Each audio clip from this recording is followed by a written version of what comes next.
Hi, I'm Bob Loeffler with Fearless Agent Coaching and Training, and I want to give you an idea that can make you some money right now in real estate.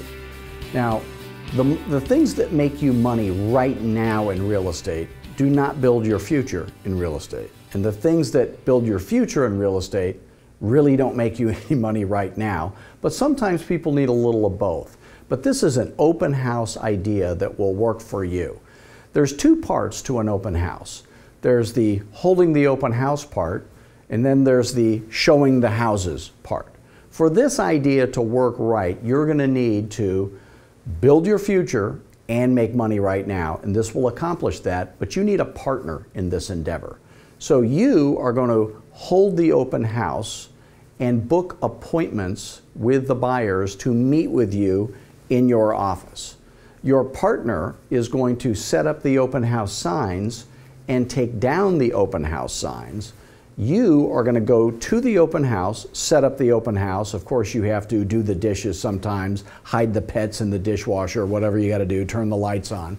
And that's a big enough job. So setting up the signs, holding the open house, taking the signs down, that's exhausting, and you need a partner to help you that. Now, your partner is going to be the person who shows the houses to the people after you have given the Fearless Agent buyer presentation, effortlessly got them to sign the buyer-broker agreement.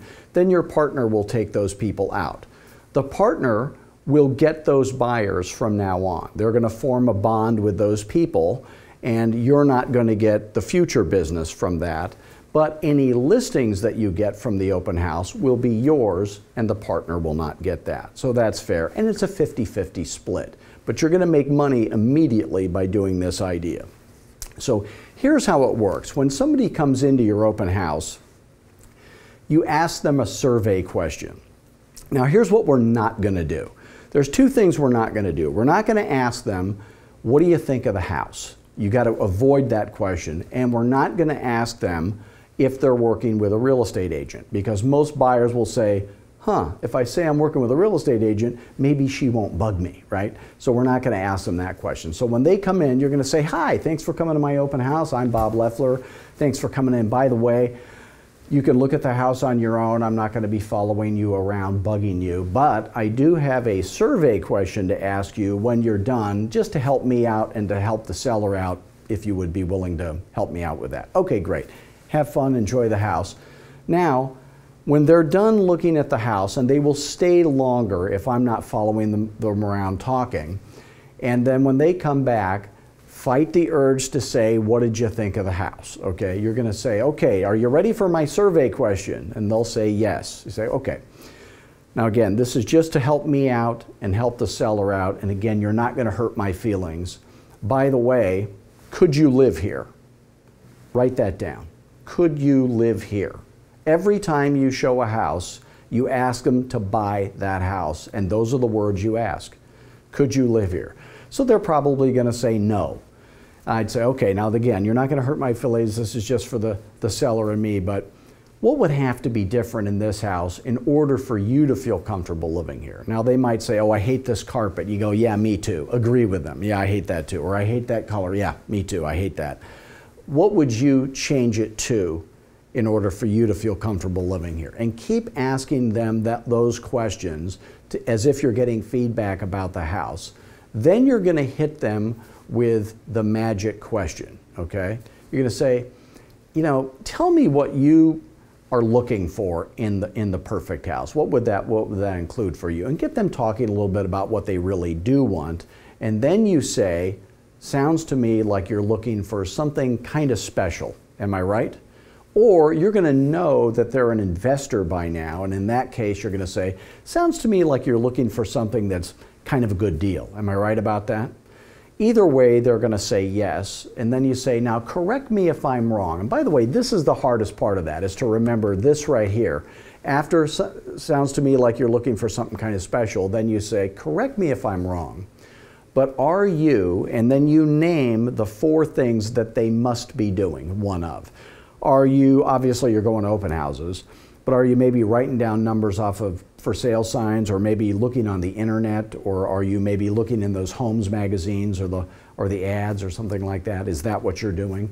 Now, they are doing those things. The only other thing they could be doing is working with a real estate professional, and you make them tell you that. You don't ask them that.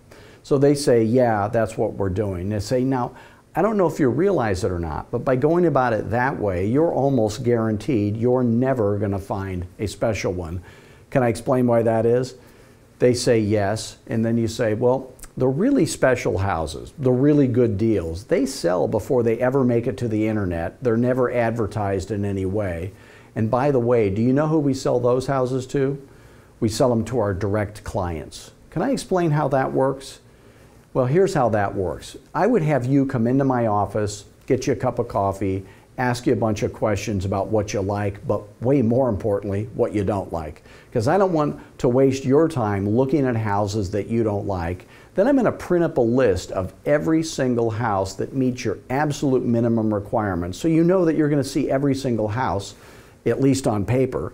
And then you go through that list and weed out the ones you know you don't want to waste your time seeing. I don't want you going through the list saying, oh, I think I'm going to like that, or I think I'm going to like this, because they lie about all that stuff. I want you weeding out the ones you know you don't want to waste your time seeing, because that way we're more quickly going to get to the ones that you do like, and that way we're more quickly going to get to the ones that you love, and that way we're more quickly going to get to your favorite house. And by the way, your favorite house is every buyer's favorite house, and our job is to beat every other buyer to your favorite house.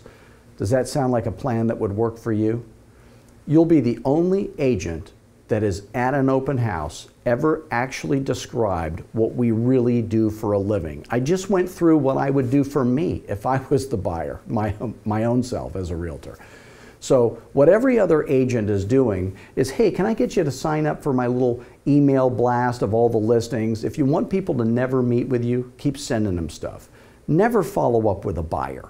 Never try to get somebody in your email thing. Book an appointment or cut them loose, because you can hold one open house and schedule 3 in-office buyer appointments effortlessly. Then you get them to come into your office. You give them the Fearless Agent buyer presentation. You get them to sign the buyer-broker agreement. And then I'm going to turn you over to my partner, Dave. He's the greatest person at finding you the perfect house, much better than I would ever be at that. He's going to do a great job for you. Then Dave will search the MLS and do all that stuff and take it through to closing, and you go back to your next open house, or you go back to prospecting and building your future in real estate. So you need a partner. Who's the partner? The partner is somebody who doesn't like prospecting. Anybody who doesn't like prospecting is probably not going to be super successful in real estate, but they have to be competent and enjoy people and showing houses and all that kind of stuff. So they have to be a competent agent. So again, 50-50 split. They set up the signs, they take down the signs, you hold the open house, you give the presentations, you get the buyer broker sign, they take them out and take it from there. And that's how you make lots of money right now, today, in real estate. Because you're a fearless agent. Thanks.